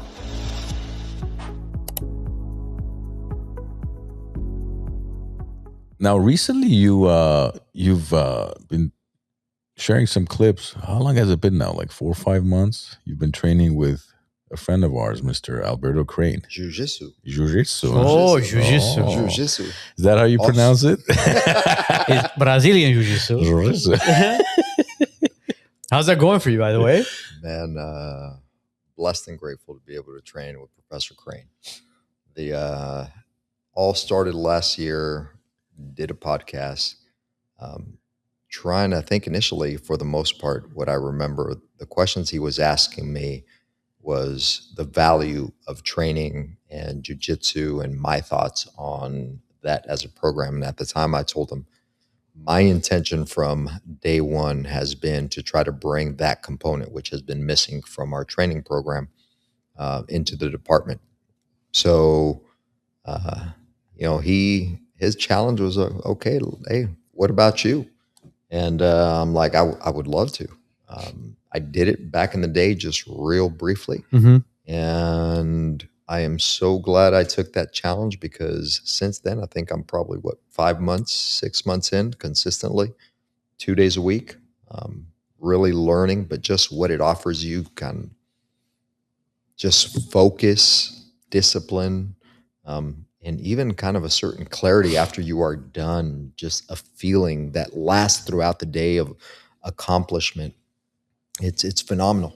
Isn't it crazy when you first start, you realize how helpless you are on the ground with totally. certain people? You're a flop. You're dead fish, man. Yeah, you're just flopping. Fish out of water. Yeah, I'm still flopping. Yeah, you're flailing around trying to figure out. You're like, all right, I shouldn't move my arm here, because if I move my arm here, he's gonna grab. Yeah, he's gonna grab my wrist there, and all of a sudden you're waking up from like, being choked out. Let me just tap out and get this. Man, it's the every now and then, and you roll with someone lower belt, same belt as me, and like, okay, you kind of feel good, you get a little level of confidence, then you go up some of the higher belts, like brown belt with a purple belt, and I'm like, man, I know nothing. I know absolutely nothing. I think base, as far as anything with fighting, it should be wrestling and jiu-jitsu, because if somebody could take you down in a fight, they could do whatever the hell they want with you. I mean, I know fights start on the feet, but a lot of it ends up on the ground. And if they take you to the ground and they know what they're doing, you're helpless. Yep. I think that the jiu-jitsu program should be implemented in every police department. Like, it should be part of that. I don't know how long do you guys train for before they're out on the field, but it should be a key component, because when you're trying to arrest somebody and they're resisting, you can't use boxing, you can't use Muay Thai, you can't use anything other than jiu-jitsu, because you know exactly what the weak points are, where to grab, how to control their arms and wrist, right? And then get them in handcuffs, or if you have to pin them down. There's no other martial arts that's going to teach you that. And it's headed in that direction. Is it? I hope so. It really is. I hope so. 20 years ago, it was mainly arrest and control. It was missing the defensive, the ground control portion that we see now. Everyone, for the most part, followed Koga. And Koga at the time was Aikido base, was started by Bob Koga out of LAPD. And I mean, I was a police officer at San Jose. That was what I knew. When I came over to Glendale was still using Koga. But as the MMA world started expanding, started developing, started getting much bigger in scope, people started training, being more effective. That's when I think we, as a law enforcement organization, started figuring out how unprepared we were to deal with that element.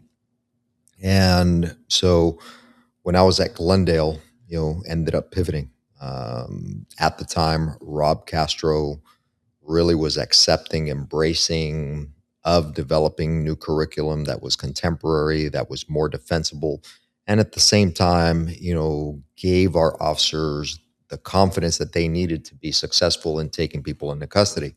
So where their program is, you want to look at a model for law enforcement that is based off jiu-jitsu, ground or otherwise, initially incorporated some of Krav Maga, like they have really kind of perfected it and it's consistently evolving.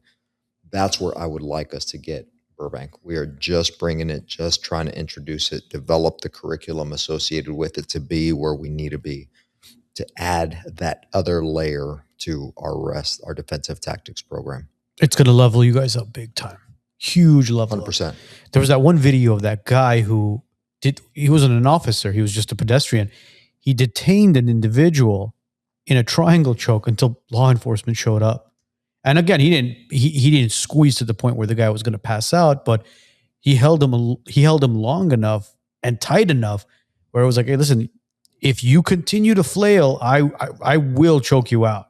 But law enforcement showed up, the guy was detained and arrested.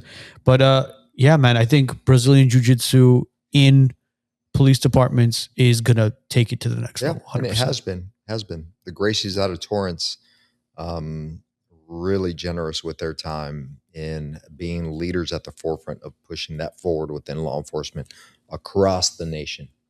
How does the your fellow rollers, as far as the guys that you're rolling with at Alberto's facility, how do they feel rolling with the police chief? I don't know, man. I hope they're. There's several people that are in law enforcement. There's Angie is a blue belt that I consistently roll with. Definitely half my size, but I'll tell you what, she works me, man. If she's a blue belt, she's advanced. She works me like I'm trying to muscle through and get her. And she ends up getting out of these positions that like gives me definitely frustration. Yeah. No, the angrier you get as far as with somebody who knows what they're doing, the worse it's going to be. Yep. Because it's like with frustration. I remember with Karan Darbinian, I used to train with him. Like you get frustrated to the point where you're just like, you know what? He's not going to get me this time. And out of like anger or just frustration, you try to just do whatever you can. And all of a sudden your legs are in the air. Your Karan's not going to get you this time. Well, yeah, 100% he's not going to get me this time. He's only third degree black belt. Just a third degree. This time you're not going to. Again, this goes back to what I was saying. When you roll with somebody who's skilled and they take you to the ground, if you don't know what you're doing, you're helpless. When they take you to the ground. Yes, when they take you to the ground. If you are truly helpless. But it was fascinating to me to see what people's reactions would be. It's like, all right, I'm going against the police chief. Maybe I should take it easy. I'll tell you what, they do a really good job of hiding it. Because not everybody knows. I mean, they call me chief. Obviously, I don't know if anyone's asked after I walk away, like, why are you guys calling him chief? Why do you call him chief? Show up in your uniform one other day. Guys that I was rolling around with one of them, and Damien, that is normally there. One of the instances, this guy had me. I was like halfway now. I'm trying to work my move out, and eventually I ended up doing it, and he's like, police brutality. I'm like, come on, man. Like, come on. Like, what you talking about? Oh, man. So you don't wear your belt during jiu-jitsu practice? No belt. No belt. Just Only a white belt. Just the white. Yeah. Only the gi. But that's truly an inspiration, because the police chief, starting literally from the bottom, man, as a white belt, and saying, you know what, this is what the future of law enforcement is going to be as far as self-defense. You're truly making an impact for future chiefs, captains, everybody. You're leading by example, because it's one thing to say, all right, guys, I need all of you to train in jiu-jitsu, and you're out there eating, donuts and hey, donuts. Why you got to go there? Come on, Armin. Thought we were cool. Right away? Donuts? Right away, it's hour. You could have said croissant. I held myself for an hour and almost. You could have said croissant. Okay, someone's getting pulled over. Yeah, I'm getting a ticket tonight.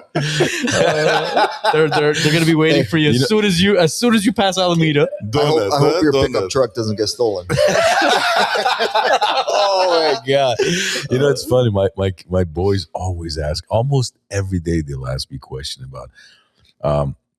So, Papa, if you get pulled over for this, what happens? You go to jail or you get a ticket? I'm like, well, no, I'll get a ticket. He's like, what about if you get pulled over for that? Like, well, for that, yeah, possibly you could go to jail. Depends on I don't know why, on a weekly basis, almost on a daily basis, they have a ton of questions about law enforcement and what happens if this happens, what happens if that happens. I'm like, dude, I don't know. Maybe I think maybe they should have interviewed you today. Now that I think of it, people are curious. They would have had a lot more questions for you than like, what happens if I speed on Glen Oaks? What happens if I don't? We should do a cigar night with the don't speed on Glen Oaks, with the police chiefs, Glendale and Burbank. Sit down and then maybe have the kids come over. All right, you guys got 15 we should minutes. Do a jiu-jitsu roll. Well, my boys just got their the black horizontal strap, actually. Nice. Yeah, so they just had a belt promotion. Does Burbank have any sort of programs for kids as far as educating them with law enforcement and kind of just like a community service, like a community service sort of thing? Not a community service. We have the Explorer program, which normally high school age children, trying to bring them on, a youth group. educate them as far as those things that a police department does, functions, and expose them to. And then you have the cadet program.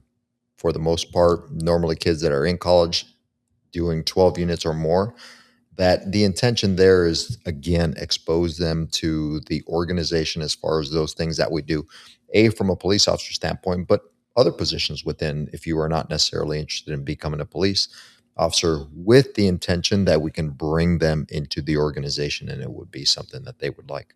Oh, nice. But you guys are always recruiting, right? 100%. Because there's, and especially if you can get to the youth early and give them an avenue, an escape, those that are within the community, and expose them to law enforcement, only beneficial. And no different than martial arts as far as the life skills that you are going to be learning: professionalism, discipline, community service, things that foundationally will carry you, make you successful later in life. So the stories behind all the police departments saying, oh, well, we're overstaffed and we're not looking to hire any new police officers, that's all basically just BS at this point. Well, we're fully staffed. We just recently got fully staffed. Really? So we have 160 of 160 professional. Those are police officers. I am not fully staffed when it comes to professional staff.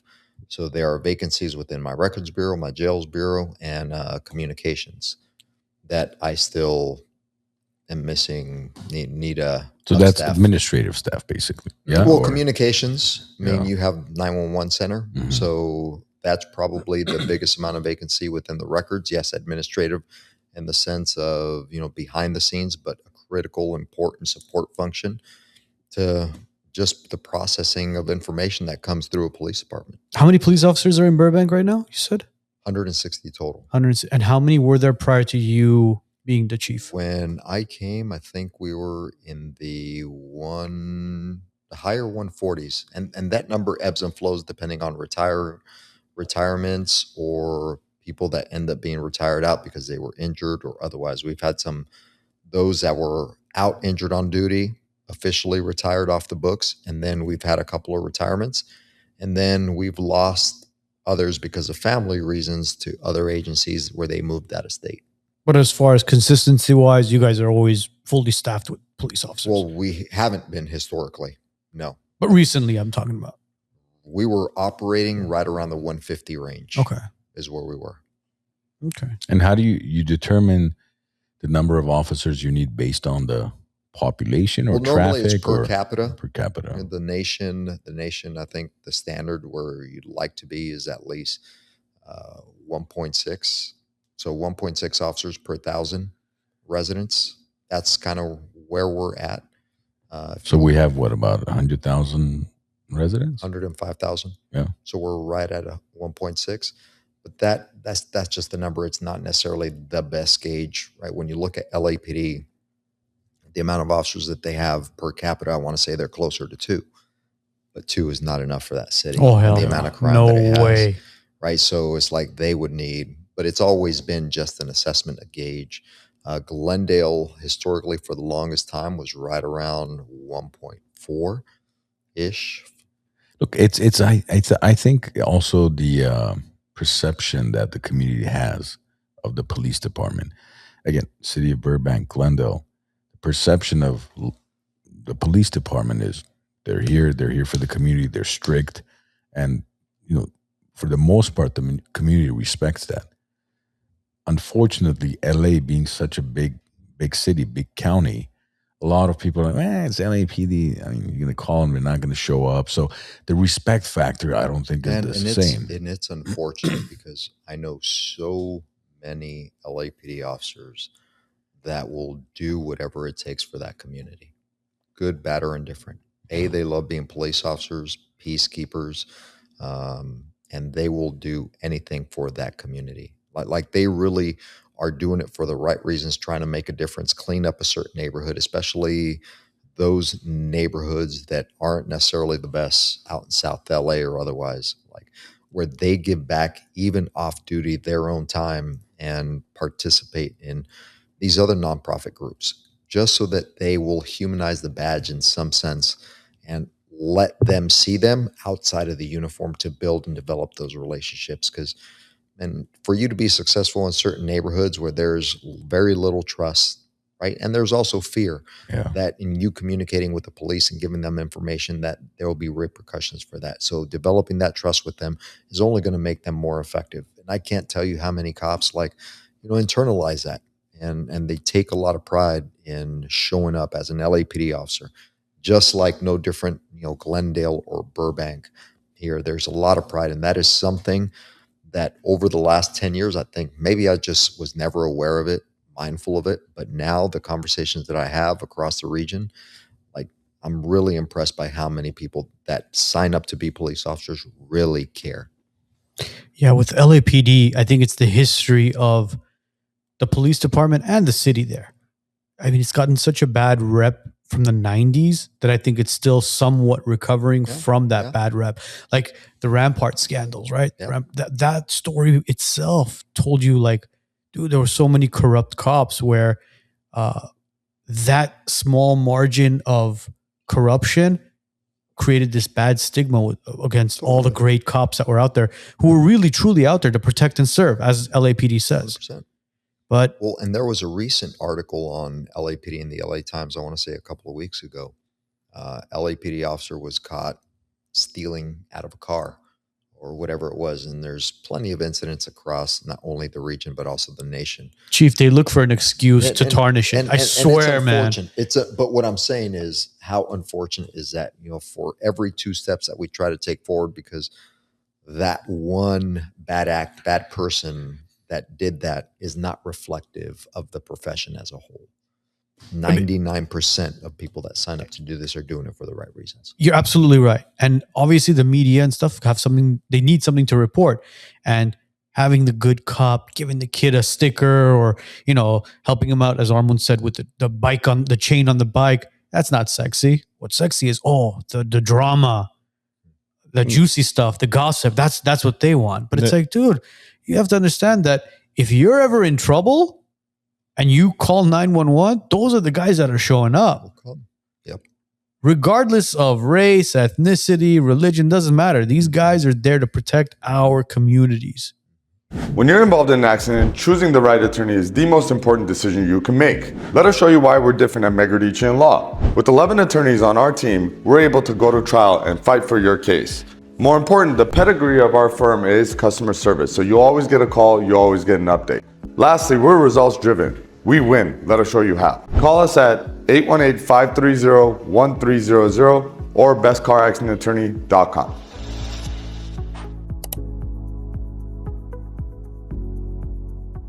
Some doctors treat pain, others help you understand it. Dr. Rafi Guregian has dedicated his career to helping people live stronger, healthier, and more aware of their bodies. His approach goes beyond quick fixes. It's about rebuilding movement, discipline, and mindset. A true professional who's changing the way people think about health and recovery. Presented by the WiseNuts podcast, highlighting leaders who make a difference. Technology should move your business forward, not hold it back.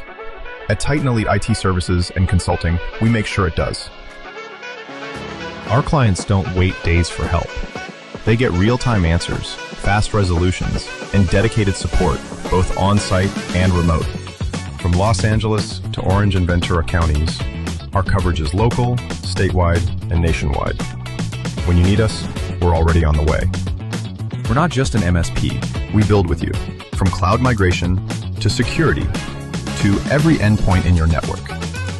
At Titan Elite, we don't just solve problems. We prevent them from happening. We become a part of your team and we grow with you. Titan Elite IT Services and Consulting. Strategic, scalable, trusted, and always on. Do you have any crazy stories as far as shootings? Because Robert had one for us when he was on with us. Well, Robert's story is definitely, he is lucky to be alive by the grace of God. Yeah. Right? Like that whole incident, how it unfolded. I was a gang cop at the time. And I ended up coming in that night to help identify the guy.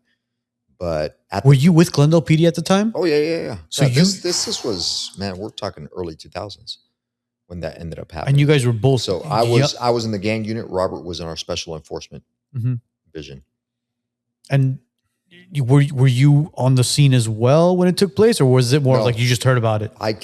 We were called in after the fact because there was a gang member who had shot him and was dead, and no one could identify or knew who this guy was.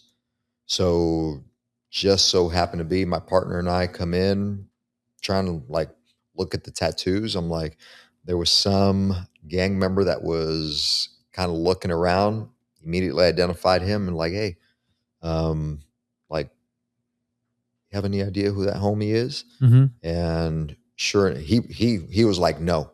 Well, he did know. He just didn't tell us at the time. But him ending up going back through that chatter, we were able to find out who he was and being able to identify him. Not that it mattered at that point, but that guy was some gang member who had just got out recently, ended up killing some of his own guys, and then. Yeah, I know. When Robert told us that story, it was like he said he was like at point blank range, literally, right in the chest. And his vest, man. I remember the news.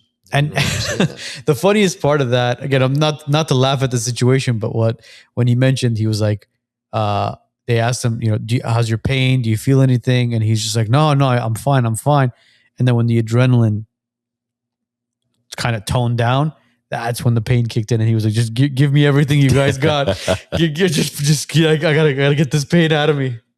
Everybody and their mother right now is applying for CCWs. Okay. Originally, when we kind of dabbled with it with Sheriff Villanueva, a lot of people were doing it through the Sheriff's Department, LA Sheriff's Department. And then when we had Interim Chief Robert on, he told us about Glendale having it. What's the process with Burbank and the CCWs? So what we're talking about specifically, what changed from the sheriff doing it exclusively was the Supreme Court decision called the Bruin decision. When it changed, what are we talking now? Probably over 2 years ago. And that shifted the responsibility to the respective jurisdictions. So if you live within Burbank or Glendale, it is a responsibility of said chief to process those. Our challenge consistently has been, because technically you look at it from the perspective of it's an unfunded mandate. And so when I was over at Glendale, I was a lieutenant at the time when that decision happened. And now that responsibility shifted. The influx of CCWs, no different in Burbank, was significant. And there's no staffing for it. The expectation is that it gets accomplished within a certain time frame. However, because there's no resources, there's no money or anything that is being directed at it, right? It just initially sat as we were trying to figure out the law itself and what our responsibility was as an organization. So eventually, when that ended up happening, it was just a matter of lack of resources and dedication that we couldn't give it the attention that it deserves. So my agency right now, I want to say I have 150 that are still part of our process. We ended up outsourcing it to a company last July, only because I didn't have the funding and the resources necessary to do it right and to not be in a position where I could look at the city being potentially sued because we weren't meeting our obligation. It was a whole lot easier to outsource it. We gave those out of the, I think at the time it was over 200 that were still with us, the option of waiting and being patient in our process. Because when I came on a year ago, those CCWs that I was signing off, we were way over a year backlog. Easy, way over a year backlog, if not more. So when my CCW came on, we moved everybody over. And as you heard Armand say, I mean, pretty much happening. And My CCW is the program. My CCW is the company that we are outsourced with, that processes all, that facilitates. Very little work on the back end on our side, just verifying all the information. Ultimately, when it gets before me, it's for the most part for a signature to approve. Yeah. And the time frame significantly. Do you remember my application or no? No. No. No. Mm-mm.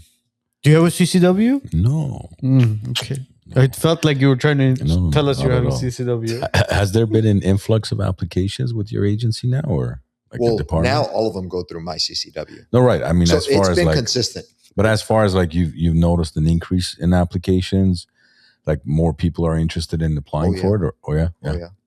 Well, I mean, back before the Bruin decision, I mean, for the most part, no chief would ever guarantee or sign off on a CCW. They would always, it would be for some type of cause.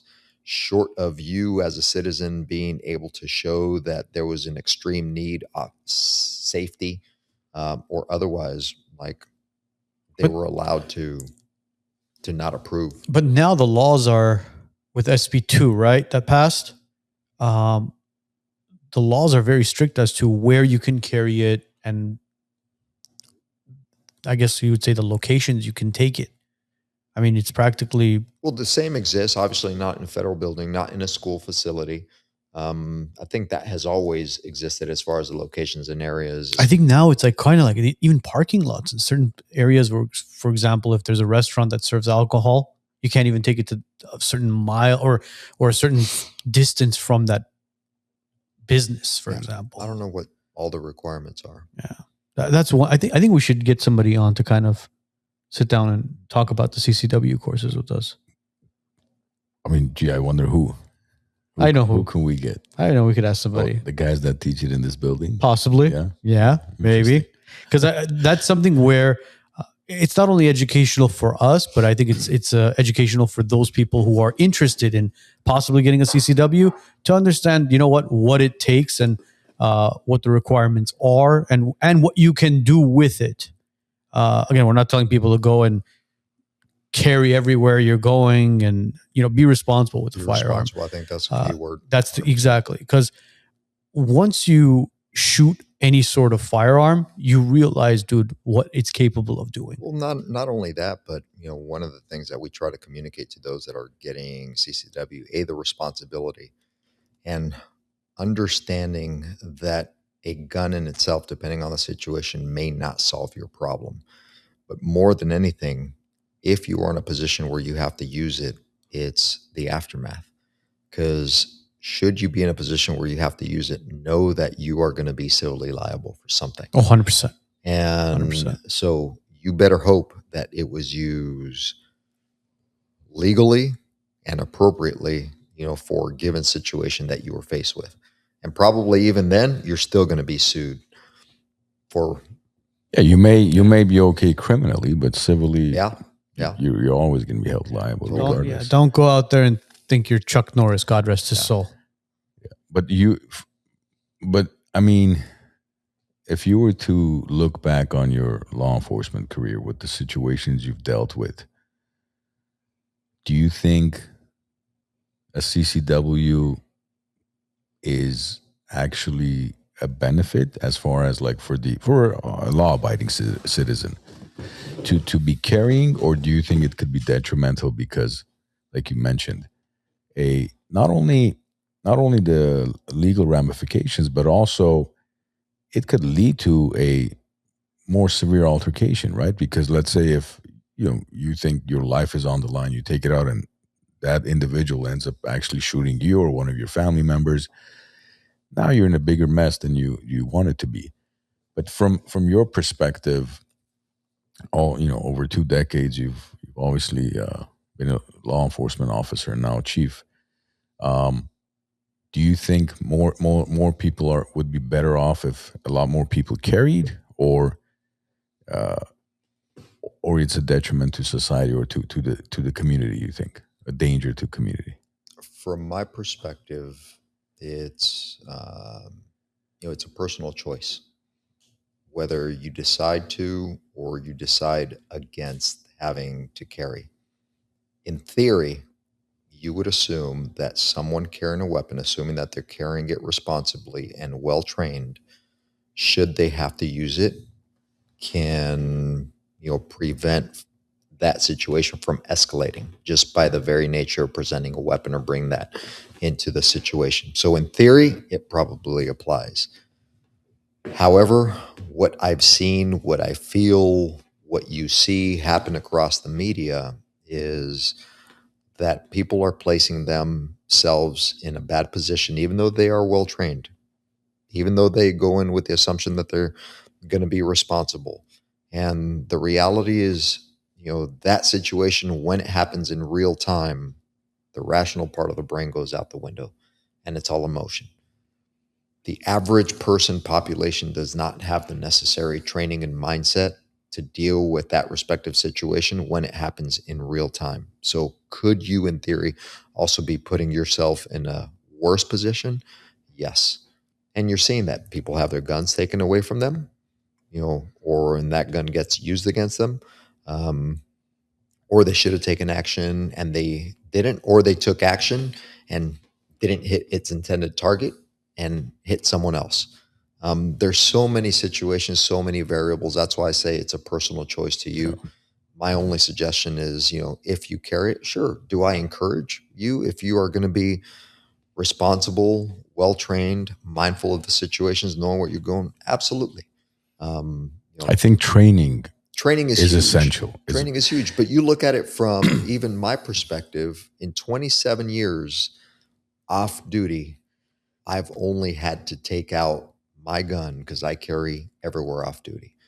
It's not necessarily, it's more because when I'm with my family, the level of unpredictability, what I see, happening within the media gives a certain perception that, there could be some active shooter. There could be some incident that could go happen. I would rather have it and not need it than be in a position where I need it and don't have it.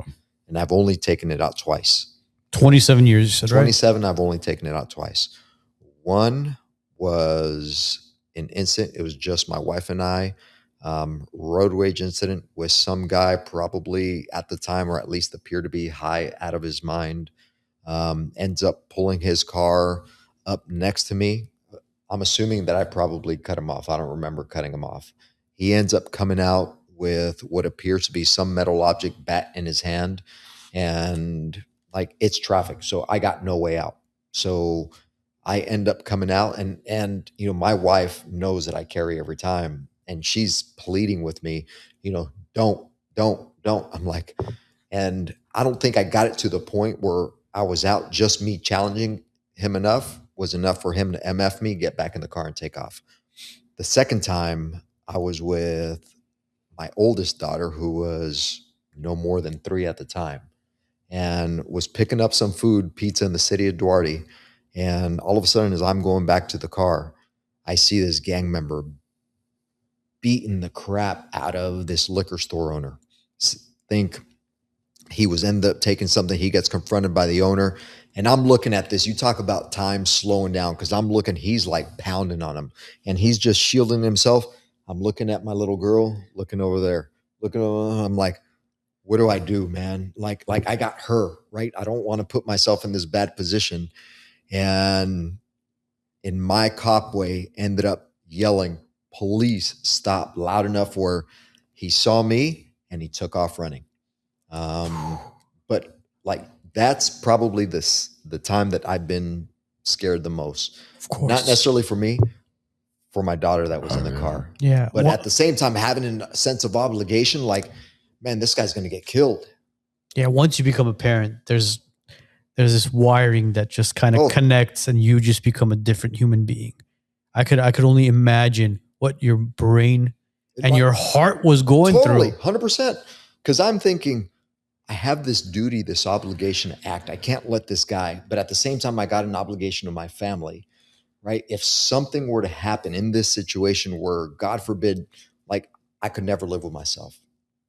So 2 times in 27 years have I ever had to display or take out my gun. And road rage is one of the worst ones, man. You never know who that individual is, what they're carrying. I always tell people, I said, if God forbid anybody cuts you off or you cut them off, leave it alone. Leave it alone. Not worth it. Really quick story. My cousin's neighbor lost their little boy a couple of years ago. I think you guys know the story of this as well. 3-year-old boy in a road rage incident where the guy shot into the car and the bullet struck the little boy, 3 years old. And at the time, the mom told the story to my cousin. She was like, we're in the car. The incident takes place. He shoots out and we look at each other. We're like, okay, are we okay? Was this the male female Mhm. out in OC or Yeah. whatever? And they look at the little boy in the back, and the mom says, "Are you okay?" He says, "Yeah, I'm okay." But he goes, "My butt's burning." And they didn't see that it had, that's where the bullet had hit.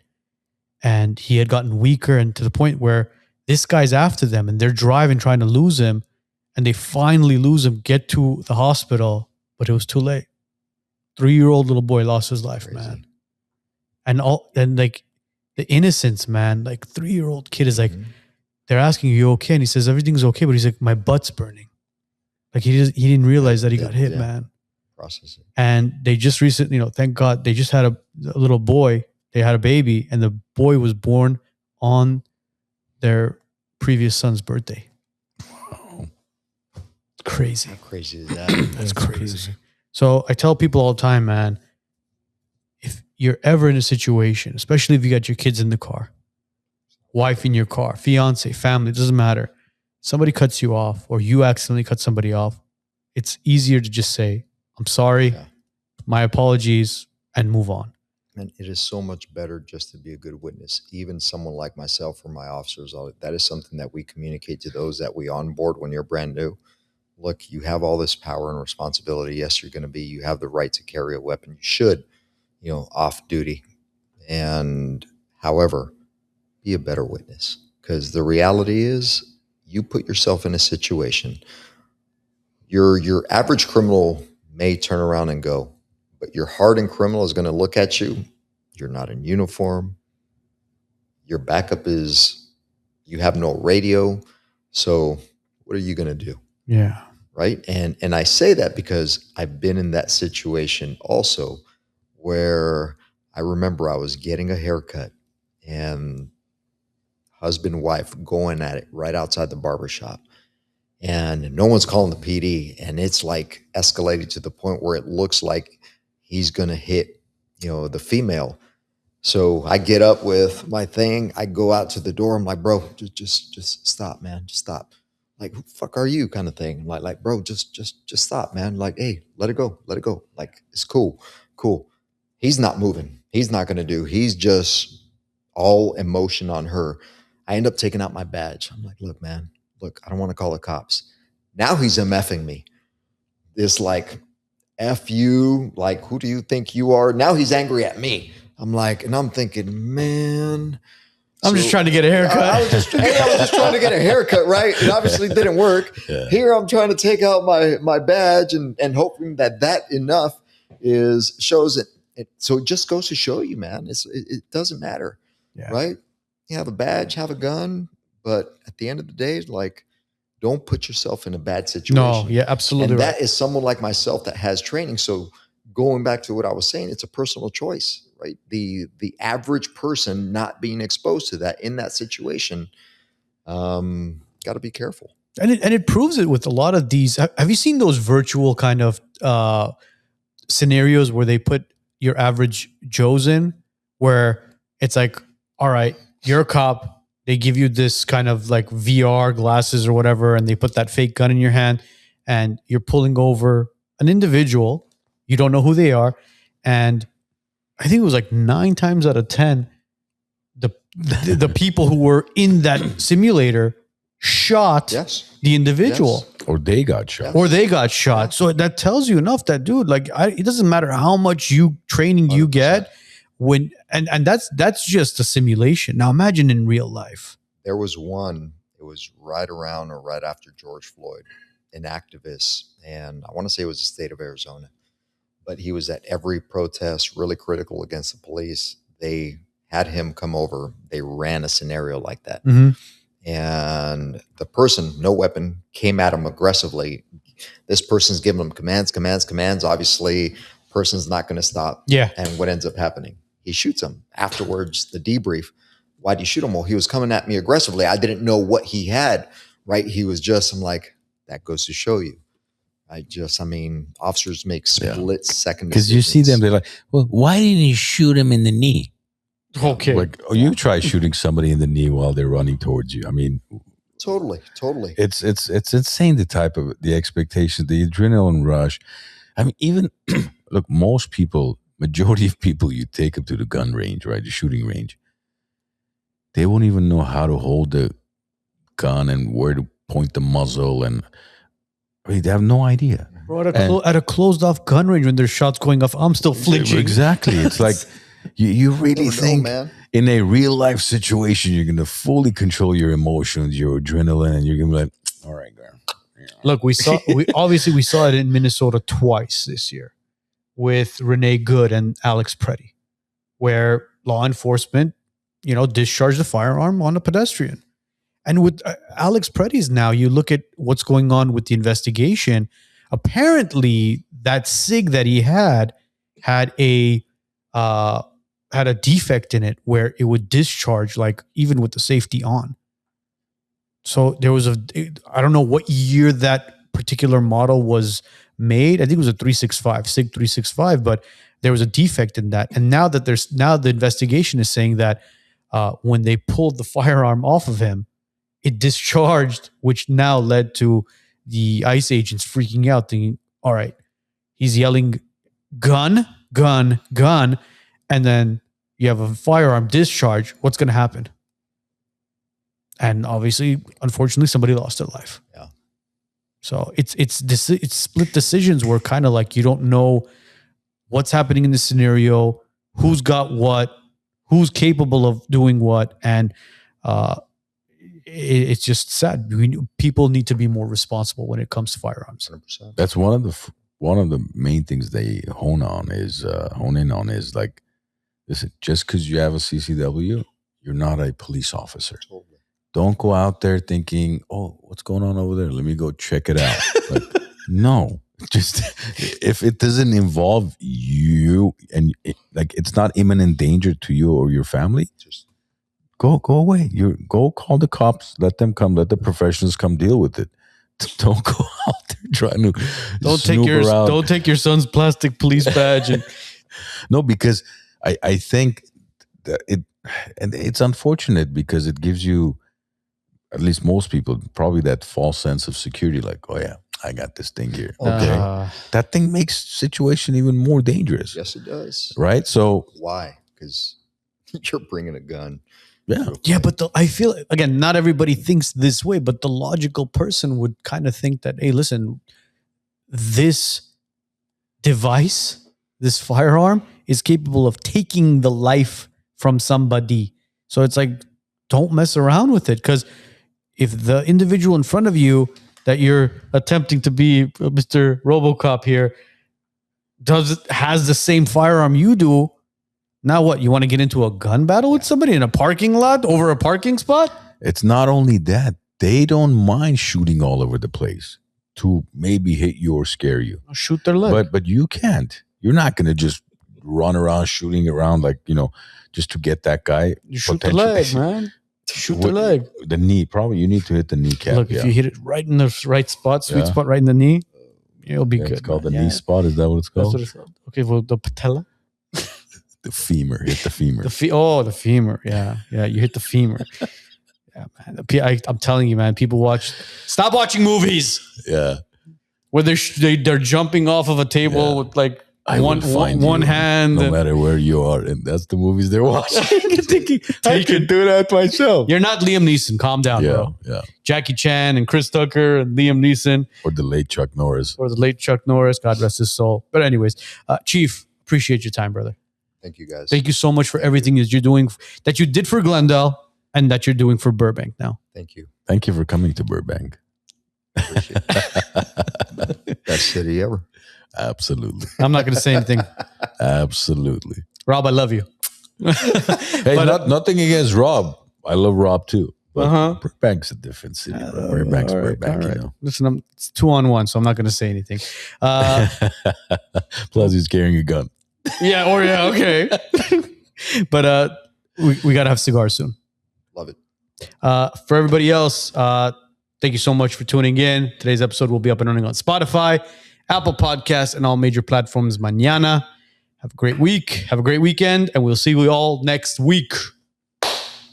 I got a question for you. I've always been meaning to ask a police officer this question. It's not every day I get to ask the chief, can I see your gun? No. I knew it. All right. That was your. That was your question? That was my question. I thought you were gonna say, "Can I touch your gun?" No, you should have been like this. Yeah, you can touch my gun.